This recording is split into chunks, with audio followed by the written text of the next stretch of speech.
There we go. Cool. I'm just going to do a quick scroller that's showing up. Yep, that's showing up. You're good. All right. So I'm Tutty. I've been working as a VN writer since about 2015. Basically, I yeah. So what I do for Watercress Studios is basically like I help them with story outlining. We're basically going to focus on like one of the less sexy parts of actual VN production, which is like before everything starts going to engine, because like people usually get like discouraged about like what you're doing ahead of time because people usually respond like, I want to see the things in engine. I want to see everything like look right. And there's actually a lot to do before you get to that point.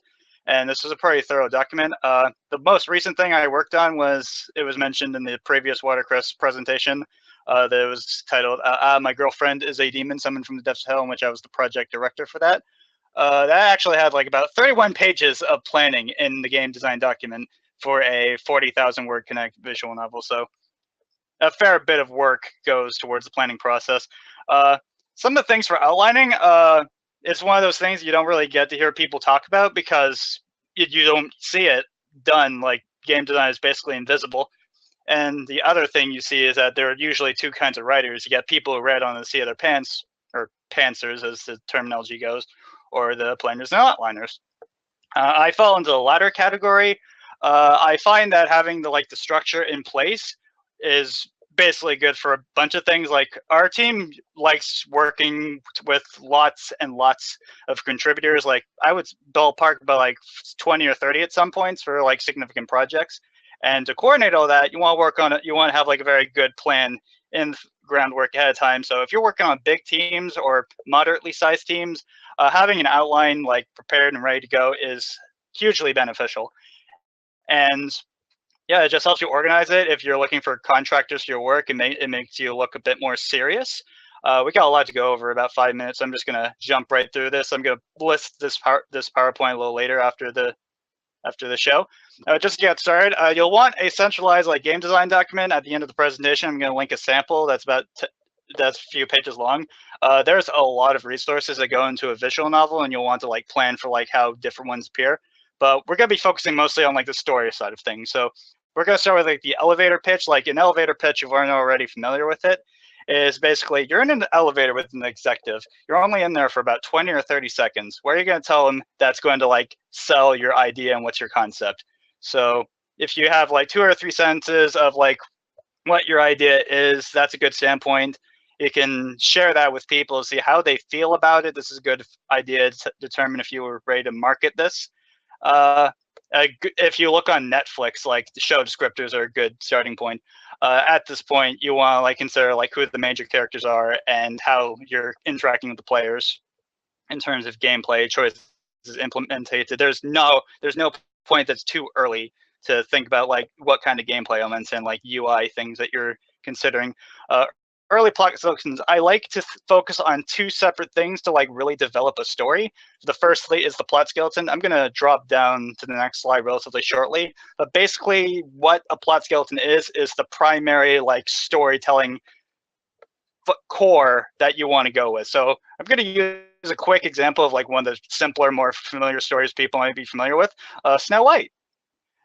It's basically 5 bullets because it's a pretty straightforward story, and it just like describes like the simple like things that happen so that the plot moves forward. And from here, you would like be able to like add some more meat and things that actually like tie scenes from one scene to the next. Like this bullet points have no mention of like when the prince actually appears, so it basically like shows up well before any of that, just like a quick scene to tie everything together. I also like the Snowflake Method, which is basically if you visualize like a snowflake and different like branching parts. And how that works is it's a 10-step process. You start small, like you start with your elevator pitch, or you try to describe in one sentence, and then you go through phase by phase, like expand on these core ideas more and more. And this is going to take a while. Like this is probably like one of the more intensive parts of the project. These are only 2 things I use. You can determine like whatever is appropriate for your needs. But the main important thing is that you understand like the importance of having like a proper outline and structure to your project and being able to like work on that and have a fundamental structure. I like the Snowflake method because it allows me to pick core ideas, expand on them. I like to highlight things like around step 7 is when you get to the point of character style guides, which is important if you're working on a team with multiple writers. So you have like common examples of like, this is how the character talks, these are their preferences, and basically everybody is able to like have a common idea of like how the themes of the story are presented, like how characters are interacting. And partway through that Snowflake process, you're going to come down to the scene outline, which basically lists out the scenes of the plot. And once that's over with, you can basically delegate them as you please between multiple writers.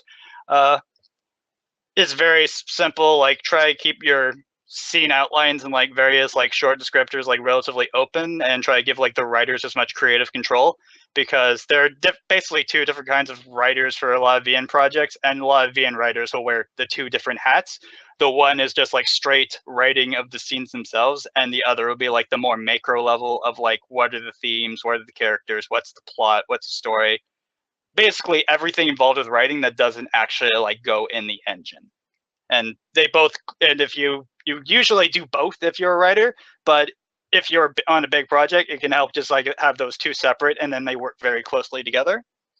At some point, you're going to want to list out your assets, just like keep an idea of like how expansive your pitch is. Running out of time, so and the only thing I can suggest past that is it's not like it's mentally draining. Like, you don't see like a lot of the things that you're working on until you have some of those people working on the assets themselves. So like being mentally disciplined for like the sort of work is really strong. Just try to like stick through it. Try to make sure you wrap things up in a good, timely manner.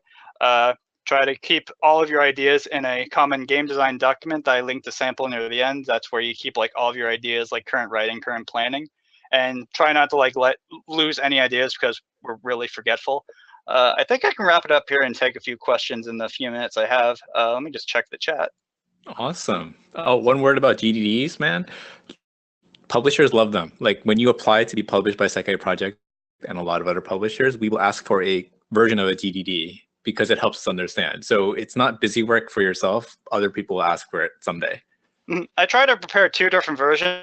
One I try to submit, and like the one that's for internal organization. The internal organization is particularly of importance to me. Mm-hmm. So I've had people where I said, okay, you need us to do a GDD. We may or may not even accept it, but they tell me that the act of writing it, even when they're halfway through the game, helped them understand their game better and made their life better.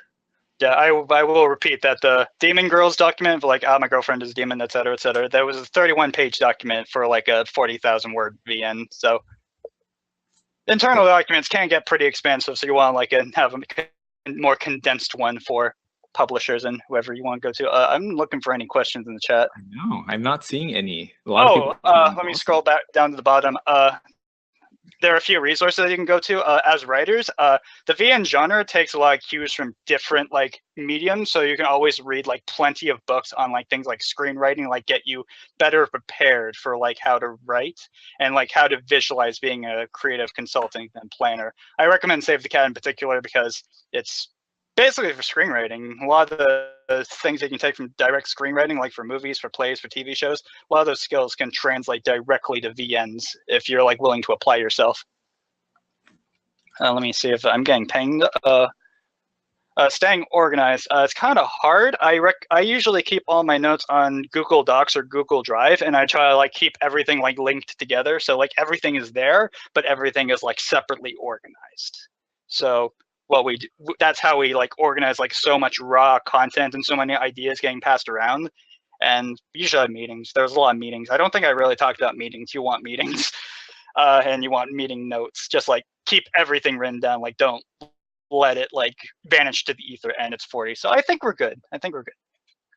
Any like pressing questions? I think you covered most of them. All right.